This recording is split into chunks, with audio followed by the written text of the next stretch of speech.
Bruce, with everything that was at stake in this game, just how surprising, shocking was it for you guys to play that way? It was shocking to know, just watch us practice the way we practiced all week, the confidence we had coming in. We have to go back and look in the mirror, coaches, players, everybody, just from yesterday till today, and another where we go 3 and out and then give up a touchdown. Second half, I thought we got to turnover and we don't score a touchdown. I thought that kind of was the end of it right then and there. And but I mean, I have to give New Orleans credit; they kicked our ass in every phase. Brady has had 5 interceptions out of his 7 against the Saints. Is there anything they do in particular? Is it the pressure they're putting on? The pressure helps, but when you're down 28, you're not running the ball. The pressure's coming, and so yeah, I mean, there's still no excuse for interceptions, but he was getting hit, and there were.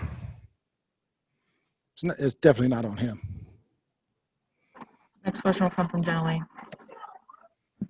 Hey, Coach, for whatever reason, in primetime games this year, this offense has struggled to find a rhythm and hasn't been able to equal its scoring power that it has in its other games. What do you think the reason for that might be? That's one of the things we have to look at, because that's what we just addressed in the locker room. And we have stunk in those games. Now, we won one of them, but should have won the other one, but we didn't. And this one, we just basically handed it to them. What was the mood and the attitude like in the locker room when you addressed your team? Oh, everybody's pissed off, but too late now. We got to get ready for Carolina.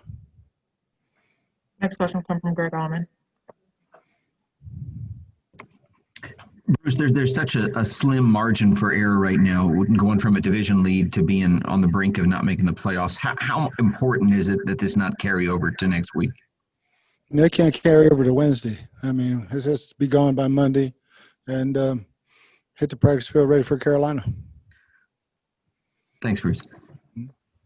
Next question will come from John Romano. Bruce, obviously New Orleans is a good team, but is it concerning to you that your worst games of the season have been against good teams, that you've sort of fattened the record up against some lesser opponents?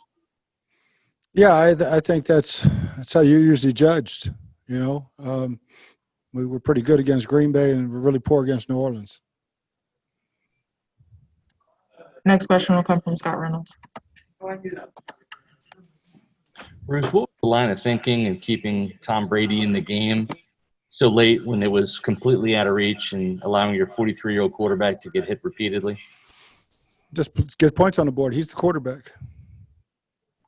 And earlier this season, you said that you had to do a better job, or Byron had to do a better job of getting Mike Evans 10 targets a game. He finished with 6, but was only targeted once in the first half. What's happening with Tom not getting the ball to your Pro Bowl wide receiver? Yeah, it's part of his scheme, part of it's reading out some things that Mike was open on, and just finding him. Still learning the offense in some spots, but we got to do a better job. Next question will come from Rick Stroud. Bruce, I know you got down early. Having said that, you come out of the game with just 4 rushes attempted in a kneel down. You've got to strive for more balance in that, even if you fall behind, right? Not 28. We were in 2-minute offense pretty quick in this one because the time was we were going to get so many possessions, and we had to throw the football. And obviously, you got to protect better when you have to throw the football like that. Next, we'll go to Sarah Walsh. Bruce's line's done a pretty good job of protecting Tom this season. How much did Ali Marpet's absence matter tonight? That's a great to film. I don't think Joe was poor.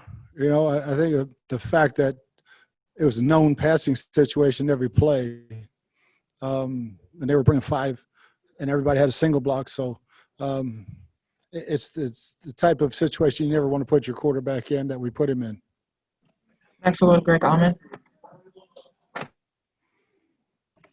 Bruce, they're late. You line up for a field goal down 38. I know it has to be tough from a pride standpoint to line up to avoid a shutout, basically. How tough is that decision?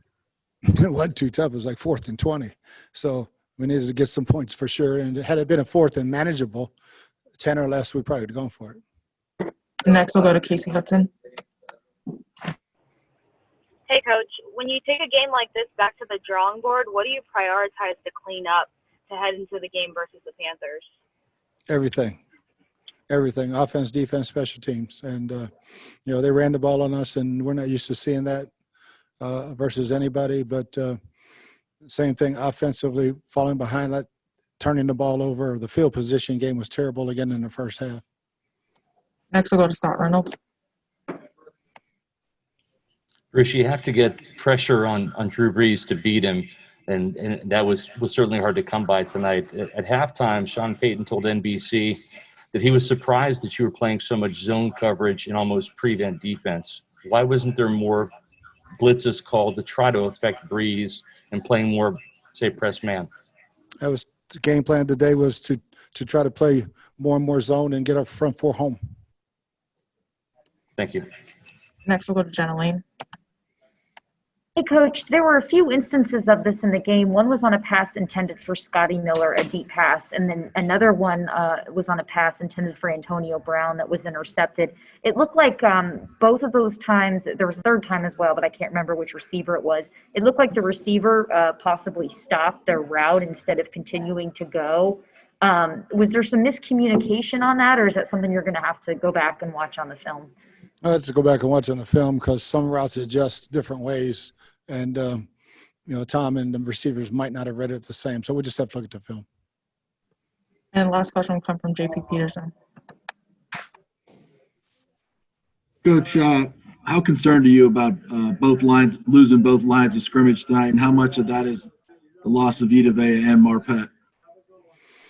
Well, obviously Vita's big, but, it was disturbing. I think Joe Haig probably played okay, but the game kind of led its way to no running. And so you're not going to win many games losing the line of scrimmage on both sides. Thanks, Coach.